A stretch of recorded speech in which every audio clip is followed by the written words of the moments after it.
네, 여러분 편히 잘 쉬셨습니까? 9월 17일 수요일입니다. 이데일리 TV 뉴스 브리핑 시작하겠습니다.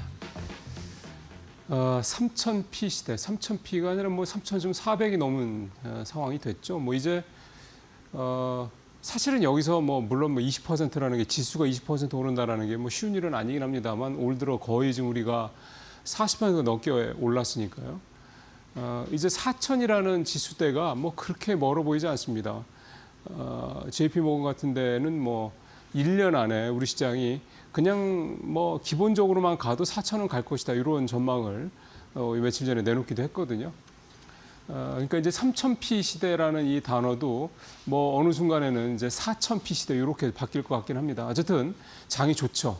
장이 좋으면 시장에 돈이 좀 늘어나게 돼 있습니다. 그러니까 시장이 또 거꾸로 얘기하면 또 시장에 돈이 들어오니까 또 장이 더 잘 가는 걸 수도 있죠. 그 얘기가 이제 오늘 톱기사로 가져온 내용입니다. 15조 3천억 원 규모의 시중 뭉칫돈이 주식형 펀드로 몰렸다. 이게 이제 제목이고요. 요 내용이 나온 그 데이터가 뭐냐면 한국은행에서 나온 2025년 7월 통화 및 유동성 요 얘기입니다. 이게 이제 매달 나오는 지표고 요 지표는 유동성이 시장에 그 달에 얼마나 들어오고 나가느냐 요거를 보여주는 지표입니다. M2라고 보통 얘기하지 뭐 통화량 이렇게 얘기를 하는데 그러니까 현금화할 수 있는 짧은 기간에 현금화할 수 있는 모든 어떤 돈을 얘기를 하는 겁니다. 이게 7월 달에 6월 달보다 35조 9천억 원이 늘어나서 이제 4,344조 원을 주게 됐습니다. 그러니까 시중에 현금화할 수 있는 돈이 4,344조 원이나 있다, 돌아다니고 있다, 이런 얘기가 좀 되는 거고요. 이게 이 M2를 집계하기 시작한 이후 가장 큰 금액이고요. 그다음에 좀 4개월째 계속해서 좀 돈이 늘어나고 있는 시중 유동성이 공급되고 있는 그런 내용이 되겠습니다. 이 M2의 전년 대비 전년 동월 대비 증가율 이게 중요한데요. 이게 7.1%가 됐습니다. 이게 지난 2월 이후 5개월 만에 다시 7%로 회복을 했는데 왜 제가 7%라는 얘기를 하냐면 M2 증가율이 전년 대비 7%를 넘게 되면 시중 유동성이 주식이나 부동산 등 소위 말해서 좀 위험 자산 쪽으로 투기성 자산 쪽으로 뭐 투기란 표현이 조금 그렇긴 합니다만 하여간 위험 자산 그러니까 리스크 대 하이 리스크 하이 리턴의 이 수익률이 나오는 자산 쪽으로 흘러 들어갈 가능성이 높다. 이게 이제 일반적인 신호이기 때문인데요.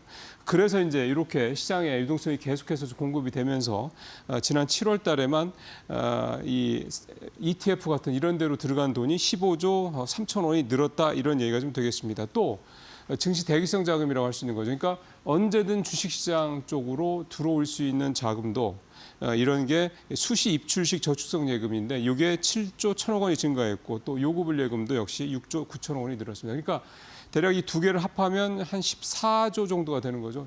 이 14조 원이 넘는 돈도 언제든지 주식시장 쪽으로 물론 꼭 주식시장으로 들어간다는 보장은 없지만 주식시장 쪽으로 들어올 가능성이 있다. 그러니까 계속해서 시장에 좀 돈이 들어오고 있다 이런 얘기가 좀 되겠고요. 고객 예탁금도 73조 원에 육박을 했습니다. 2022년 3월인가요? 그때 사실 이제 팬데믹 이후에 이제 엄청나게 시장에 이제 주식시장이 뜨거울 때 그때 고객예탁금 사상 최고치 75조 원을 살짝 넘었을 때거든요. 그때에 비해서 이제 한 3조 원 채 안 남았습니다. 그러니까 지금 이 분위기가 그때를 뭐 넘어설 수도 있고 넘어서지 못할 수도 있긴 합니다만 지금 시장 분위기는 그때만큼이나 좀 뜨겁게 달아오르고 있다 이런 얘기 좀 되겠고요. 뭐 조정에 대한 얘기 당연히 나올 수밖에 없는 얘기입니다만 일단 현재로서는 분위기가 이렇게 가고 있다라는 얘기입니다. 자, 두 번째. 이렇게 시장에 돈이 들어오는 거에 최대 지금 뭐 사실은 수혜자 SK하이닉스죠. 어제도 장이 또 강하게 가는 어제는 사실 코스피와 코스닥이 더 벌어지는 그런 모습이 나타났는데 어제 코스피에 또 들어온 외국인 어떤 순매수 금액의 또 상당 부분이 또 SK하이닉스, 삼성전자 이 반도체 두 회사에 집중이 됐는데 사실 거의 대부분이라고 봐도 됩니다. 80% 이상 되니까 그중에 역시 하이닉스가 가장 많은 돈이 좀 들어오고 있다. 하이닉스 주가가 지금 화면에서 보시면 좀 안 오를 수가 없는 거죠. 어제 34만 8천 원. 이제 35만 원대 또 뭐 우리 뭐 33만 전자 뭐 30만 전자 이런 얘기했던 게 불과 한 2주도 채 안 됐을 거예요. 근데 지금 35만 원을 향해서 좀 달려가고 있는 그런 상황입니다. 그렇다고 그러면 요즘에 제가 몇 번 말씀드렸던 것 같은데 이 특정 어떤 종목을 중심으로 특정 종목을 대장주로 해서 그 종목에 밸류체인에 들어있는 회사들만 모아서 따로 발라내서 투자하는 그런 소위 말하는 밸류체인 액티브라는 ETF 상품이 되게 유행이다. 그리고 수익률이 높다 이런 말씀을 드렸는데요. 당연히 SK하이닉스 밸류체인 ETF도 살펴볼 필요가 있죠. 좀 보십시오. 유니콘 SK 하이닉스 밸류체인 액티브라는 게 지금 최근 한 달간 무려 23% 수익률이면서 좀 압도적인 1위를 차지하고 있는데요. 보십시오. 테슬라 밸류체인 액티브 상품, BYD 중국의 BYD 밸류체인 액티브 상품, 브로드컴 뭐 등등등, 구글 등등등. 그러니까 국내외 해외 쪽에 있는 다양한 밸류체인 액티브 상품에 비해서 이 SK하이닉스 중심의 이 밸류체인 액티브 상품의 수익률이 뭐 단연 좀 높은 그런 상황입니다. 당연한 거죠. 최근에 외국인들이 한 달 새만 SK하이닉스를 1조 7천억 원 넘게 좀 순매수를 하고 이달 들어서만 최근 한 달 들어서만 25%가 좀 상승을 해서 이제 시가총액도 벌써 253조까지 늘어났습니다. 삼성전자의 이 시가총액 그 차이도 조금씩 줄어들고 있는 그런 상황인 거죠. 참 대단합니다. 이럴 때 참 이제 SK하이닉스를 이제 들고 계신 분들은 크든 작든 간에 좀 그거를 어느 정도 향유를 할 수가 있는 반면에 이제 안 갖고 계신 분들은 좀 부담스러운 거죠. 좀 일종의 포모가 나타날 수밖에 없는데 지금 삼성전자랑 나오는데 사실 삼성전자도 어제 주가가 좀 많이 오르는 그런 모습을 보이기도 했습니다. 어쨌든 지금 시장은 코스피, 대형주, 그다음에 SK하이닉스, 삼성전자를 중심으로 한 반도체주, 요하이 뭐이 쓰리스타, 요 세 어떤 기준 중심으로 좀 움직이고 있다 이렇게 좀 봐야 될 것 같습니다. 이게 이제 금리가 만약에 이제 지금 시장에서 원하는 대로 인하가 되고 또 향후 가이던스도 뭐 점도표도 그렇게 나온다 그러면 이제 요게 이제 소위 말하는 이제 트리클 다운 효과가 나오겠죠. 뭐 반도체 같은 경우 소부장 쪽으로 이렇게 하강하는 효과 이게 분명히 나올 거라 생각이 듭니다. 자, 세 번째 얘기. 로봇주 얘기 좀 오늘 좀 해보죠. 주톡피어에서 이제 나온 얘기고 로봇주들이 좋을 땐 정말 세게 좋습니다. 뭐 웬만한 섹터 부럽지 않을 정도로 아주 강한 탄력을 보여줍니다. 근데 그 잠깐 지나고 나면은 또 돌아오면 타블.